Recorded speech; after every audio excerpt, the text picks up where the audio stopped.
El crimen de los marqueses de Urquijo. ¿Un caso verdaderamente resuelto? En la madrugada del 1 de agosto de 1980, 3 asaltantes aprovecharon la oscuridad de la noche para asaltar la valla de la mansión del Camino Viejo de Úmera, en el complejo urbanístico de Somosaguas, Madrid, en la que dormían los marqueses de Urquijo. Lo que a simple vista podía parecer un intento de robo común en realidad escondía un crimen a sangre fría que marcaría la crónica negra en España y se situaría en pleno foco mediático.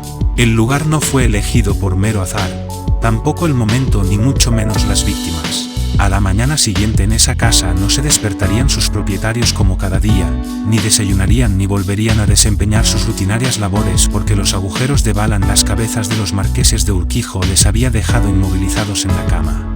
No era normal que los señores de la casa no se hubieran despertado ya esa mañana, por lo que una de las empleadas del servicio acudió a sus respectivos dormitorios. Los marqueses dormían separados para ver qué ocurría. Jamás habrían imaginado que se encontrarían con una imagen así. María Lourdes de Urquijo y Morenés, marquesa de Urquijo, y su marido Manuel de la Sierra y Torres, yacían en sus camas sin respiración y con un tiro en la frente. Fue un tour de lo más sombrío. Ella, tendida con los ojos abiertos y su pulcro camisón, y él, en el cuarto contiguo, con su antifaz todavía puesto. Pese a la diversidad de las heridas de bala que presentaban los cuerpos en cabeza, cuello y boca, ambos murieron en el acto. Después de que el personal del servicio doméstico diera la voz de alarma, llegó la policía. Con ella, dieron comienzo los fallos en la reconstrucción de los hechos. No fue hasta la llegada del jefe del Grupo 9 de homicidios, el inspector Luis Aguirre, cuando se percataron de los 4 casquillos de bala que reposaban en el suelo del cuarto en el que asesinaron a Manuel de la Sierra. Que las heridas mortales habían sido provocadas por un arma de fuego era obvio, pero lo que llamó más la atención de los investigadores fueron las sospechas de que pertenecieran a una Star, calibre 22 long rifle, un modelo difícil de encontrar.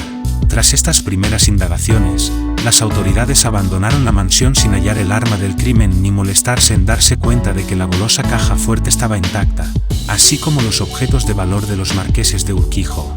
Quien sí se percató de este detalle fue el administrador de la familia, Diego Martínez Herrera, quien se presentó en la escena del crimen para colaborar junto al inspector, pero, una vez este se fue, corrió a por el contenido de la caja fuerte, conocía la combinación para abrirla, y le prendió fuego en una pequeña hoguera en el jardín que no pasó desapercibida para ciertos testigos.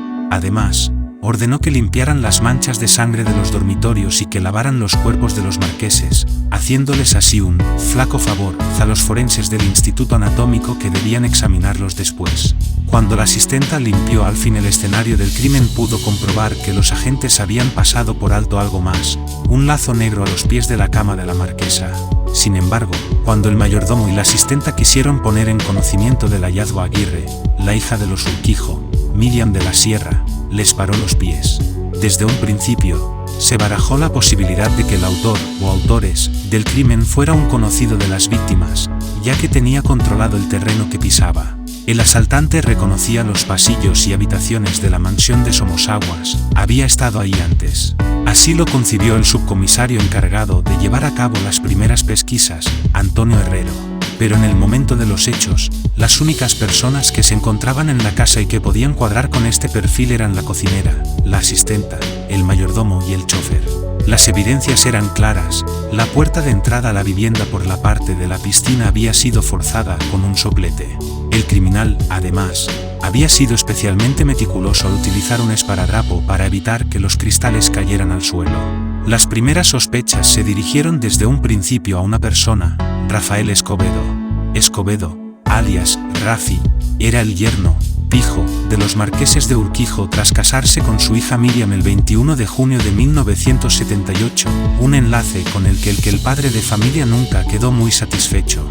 Pero, además de tener un contacto directo con las víctimas y de su turbia relación con el marqués, había otro detalle que hacía saltar las alarmas, y es que, tras contraer matrimonio, el joven vivió un tiempo en el chalet de Somosaguas. Eso fue antes de la pareja se trasladase al centro de Madrid a vivir y de que el joven matrimonio diese por finalizado su compromiso unos meses después, solicitando la nulidad eclesiástica. El motivo fue que la hija de los Urquijo había iniciado una relación sentimental con el estadounidense Richard Dennis Drew, alias Dick, el americano. Precisamente el día anterior al crimen, Miriam de la Sierra había estado comiendo con sus padres para tramitar la nulidad, algo con lo que el padre se mostró totalmente de acuerdo. Con respecto a ese día, el principal sospechoso tenía su coartada. Según relató ante los agentes, el día antes del crimen estuvo comiendo junto a su amigo, el fotógrafo Javier Anastasio, con quien también pasó la noche yendo de copas por Madrid hasta las 3 de la madrugada, aproximadamente, para luego regresar a su domicilio. El administrador, por su parte, también aseguró que ese día él se encontraba en Sotogrande, lejos de la finca familiar.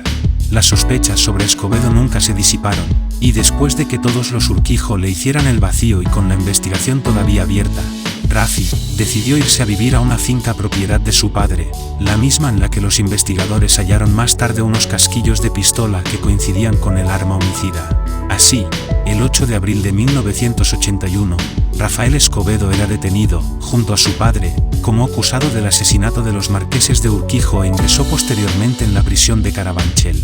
Sin embargo, esos casquillos que los señalaron tan fulminantemente en ese registro de la policía terminaron desapareciendo misteriosamente en los juzgados tiempo después. Ya en prisión, el acusado acabó confesando su culpabilidad a través de una nota escrita a mano que nunca llegó a recuperarse. Sin embargo, según relató el hermano del detenido a RTVE, esta confesión vino después de largos episodios de tortura y humillación. Los agentes le desnudaron y le obligaron a hacer flexiones mientras el resto de reos se reían y burlaban de él, la denominada tortura siciliana, para el preso, y en ella no daba detalles del crimen. Fue coaccionado claramente, lamenta ante la cámara.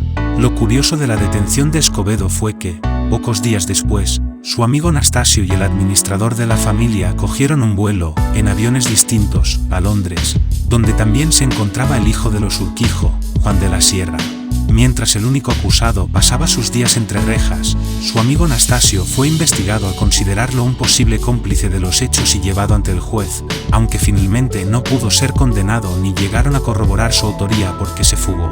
Antes de eso, el fotógrafo alegó que la noche de los hechos acompañó a su amigo hasta el chalet de Somosaguas, lo esperó un rato en el coche, después de llevarlo de vuelta a su casa, acudió al pantano de San Juan y se deshizo de la pistola. Esta fue, junto a los casquillos robados, otra de las pruebas cuyo paradero es un misterio. Por el mes de julio de 1983, habiendo estado el acusado todo este tiempo en prisión provisional, se celebró el juicio contra Escobedo y fue condenado a 53 años de prisión por el doble asesinato contra los marqueses, siendo esta pena confirmada por el Tribunal Supremo 2 años después, agotando así la vía judicial. En la sentencia, el magistrado consideró probado que Rafi actuó solo en compañía de otros para cometer el crimen sin especificar cuál de las dos opciones era o quiénes podían ser las otras personas supuestamente implicadas. Y aunque se abrieron diligencias para investigar si realmente hubo más participantes en los asesinatos, el entonces juez de Santoña, Cantabria, y actual ministro del Interior, Fernando Grande Marlaska, archivó el caso al no poder determinar quiénes fueron estos cómplices. Sus últimos años de vida los pasó en el centro penitenciario del Dueso, Santoña, desde donde también concedió una entrevista al periodista Jesús Quintero para TVE y ante quien mantuvo, como hizo siempre, su inocencia. Sin embargo, el recluso se definió como un hombre muy ingenuo que siempre pensó que no le podrían condenar por algo que, según su versión, no hizo. ¿Por qué acabó confesando el crimen entonces? La respuesta a esta cuestión era clara para él: por presión. Me llevaron a un punto en el que me derrumbé. Durante la misma entrevista, Escobedo hizo manifestaciones que, quizá entonces sin saberlo, fueron toda una declaración de intenciones. Sus últimas frases estaban llenas de resignación, de hastío incluso por seguir defendiendo lo que parecía indefendible. No se ha investigado ni se va a investigar porque no le interesa a nadie que se investigue, aseveraba ante las cámaras.